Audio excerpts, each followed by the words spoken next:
Medina Munawwara की एक गली में एक गरीब आदमी रहता था जिसका नाम सालिम था। सालिम का कोई करीबी रिश्तेदार नहीं था। वह दिन भर मेहनत मजदूरी करता और रात को अपने छोटे से मिट्टी के घर में सो जाता। उसकी गरीबी का यह हाल था कि कई बार खाने के लिए भी कुछ नहीं होता, लेकिन उसका ईमान अल्लाह पर अटूट था। एक दिन सालिम को कोई काम नहीं मिला और वह खाली हाथ घर लौट आया। उस दिन उसके पास खाने के लिए कुछ भी नहीं था। उसने हाथ उठाकर दुआ की, हे मेरे पालनहार, तू ही मेरा सहारा है, तू ही मेरी जरूरतों को पूरा करने वाला है, मेरे लिए रोजी का इंतजाम कर। दुआ करके वह सो गया, लेकिन भूख की वजह से उसे ठीक से नींद भी नहीं आई। अगले दिन वह फिर अल्लाह पर भरोसा रखते हुए काम की तलाश में निकला। पूरे दिन की कोशिशों के बावजूद उसे कोई काम नहीं मिला। थक हार कर वह एक मस्जिद के पास बैठ गया। उसी समय एक अमीर व्यापारी वहां से गुजरा।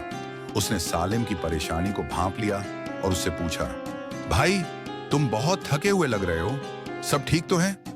सालिम ने हल्की मुस्कान के साथ जवाब दिया, अल्हम्दुलिल्लाह सब ठीक है, बस काम की तलाश में था, लेकिन आज कुछ भी नहीं मिला।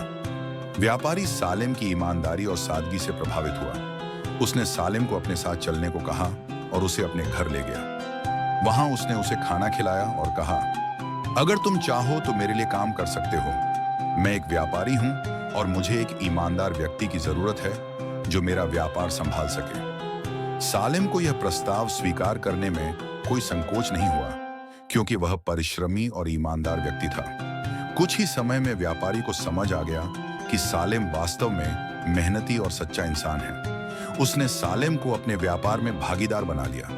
अल्लाह की रहमत से कुछ ही वर्षों में सालिम खुद एक सफल व्यापारी बन गया। जिस इंसान के पास कभी एक वक्त का खाना भी नहीं था, वह अब दूसरों की मदद करने वाला बन चुका था। यह कहानी हमें सिखाती है कि हमें कभी भी अल्लाह की रहमत से मायूस नहीं होना चाहिए। जो अल्लाह पर भरोसा रखता है, अल्लाह उसे कभी अकेला नहीं छोड़ता।